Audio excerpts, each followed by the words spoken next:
द्वारिकापुरी भी जाते हैं, पंढरपुर भी जाते हैं, जगन्नाथपुरी भी जाते हैं, लेकिन हमको तो अनुभव नहीं होता। जब धाम का ऐसा स्वरूप है तो हमको ये अनुभव होना चाहिए। तो आगे श्लोक में बोल रहे हैं, इसी श्लोक में, यद्धि पश्यन्ति मुनयः ही अव्यय है, निश्चयेन मुनयः पश्यन्ति। मुनयः का अर्थ क्या है?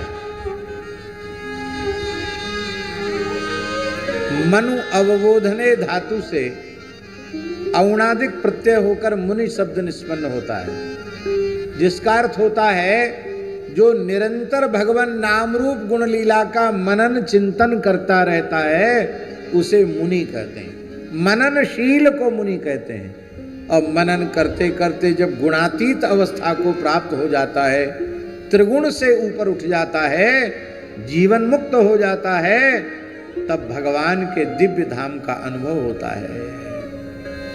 और जिन्हें भगवान के दिव्य धाम का अनुभव हो चुका है, वे यदि किसी अपात्र कुपात्र जीव पर भी कृपा करें तो उसे भी भगवान के धाम की अनुभूति हो जाती है। अनन्य रसिक नृपति श्री स्वामी हरिदास जी ने कृपा की तो अनधिकारी अकबर को भी वृंदावन का दिव्य दर्शन हो गया, उसको दिव्य वृंदावन की झलक मिल गई। महापुरुषों की सामर्थ्य है। बोलो भक्तवत्सल भगवान की जय। दूसरी बात, इस धाम में और भगवान के उस त्रिपाद विभूति महावैकुंठ गोलोक साकेत धाम में कोई अंतर नहीं है। अंतर बिल्कुल नहीं है, पर भाव की न्यूनता के कारण, श्रद्धा और विश्वास की कमी के कारण हमें भगवान के धाम की अनुभूति नहीं हो पाती है। उसके लिए एक काम करना पड़ेगा हर्ष जी, पहले अपने हृदय को वृंदावन बनाना पड़ेगा, फिर अपने घर को वृंदावन बनाना पड़ेगा। इसके बाद फिर वृंदावन जाओगे तो वृंदावन में वृंदावन का दर्शन होगा। जिनके हृदय में संसार भरा हुआ है वो वृंदावन में रह के भी नहीं। एक बहुत अच्छे वकील थे, वकील जानते हो ना, अधिवक्ता। बैरिस्टर और वकील अलग अलग होते हैं क्या? अलग अलग होते हैं, है तो वही है। तो वो अच्छे कानून वेदता थे, अच्छे वकील थे, प्रतिष्ठित वकील थे। और उन्होंने कथाएं सुनी हमारी तो उनको वैराग्य हो गया और सब कुछ छोड़ के वृंदावन में एक आश्रम में बड़े दुखी थे, रो रहे थे। हमने कहा वकील साहब क्यों रो रहे हो? बोले महाराज घर में जो धाम के प्रति भाव था वो यहाँ आने से कम हो गया। यहाँ लोगों के बहुत दोष दिखाई पड़ते हैं, संतों में दोष दिखने लग गए हैं। क्या करें, हमारा तो बहुत नुकसान हो गया। और इतना कोई भजन की रुचि नहीं है कि हम दिन भर माला लेकर बैठे रहें अथवा दिन भर पाठ करते रहें, वो होता नहीं है, मन नहीं लगता।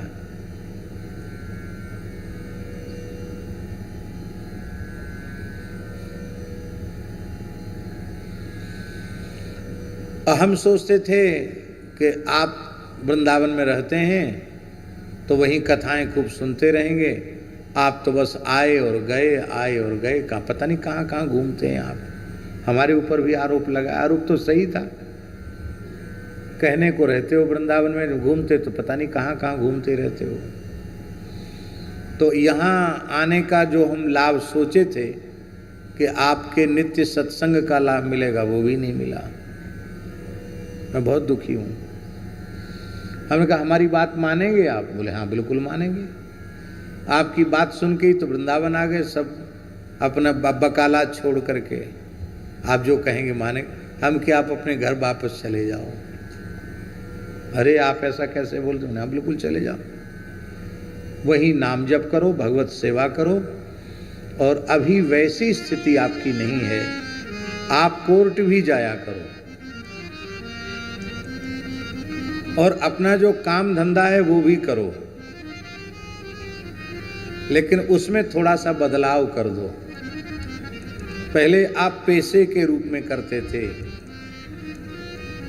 अब आप इस रूप में करो कि जो वस्तुतः दीन दुखी व्यक्ति है और उसे न्याय की आवश्यकता है, पर उसके पास धनाभाव है, वो नहीं कर सकता है, तो उसके वकील आप बन करके लड़ो, अत्यंत न्यूनतम खर्च उससे लो, 1 पैसा प्रॉफिट का विचार मत करो कि वो इतनी सामर्थ्य तो है कि बिना कमाई चलेगा। बोले हाँ ये तो है, इतना है भगवान की दया से कि हमको अब काम धंधा करने की जरूरत नहीं है, परिवार के सारे कर्तव्य पूरे हो गए, अब निजी खर्च के लिए तो व्यवस्था है। और जिस व्यक्ति का काम करो उस व्यक्ति के रूप में व्यक्ति का अनुभव न करके भगवान ही है ऐसा विश्वास करो। इस रूप में हमको भगवान की सेवा मिली है। वो चले गए वापस, कुछ समय बाद फिर आए तो बड़े प्रसन्न थे। हमने कि बहुत प्रसन्न है। बोले हाँ महाराज जी, आपने हमको उपासना की पद्धति बता दी। पहले हमको अंग्रेजी में क्या क्लाइंट कहते, क्या कहते हैं, बोले वो दिखाई पड़ते थे, अब जितने भी लोग होते हैं हमको सब भगवान के रूप में दिखाई पड़ते हैं और हम एक निश्चित समय से अपना काम करने जाते हैं, आ जाते हैं। सवेरे भी खूब बढ़िया भजन साधन बन जाता है, शाम को भी भजन साधन बन जाता है। हृदय को वृंदावन बनाओ, हृदय को अयोध्या बनाओ। फिर जहाँ रहते हो, ध्यान दें, जहाँ रहते हो उस घर को वृंदावन बनाओ। फिर आप धाम में जाओ, तब आपको धाम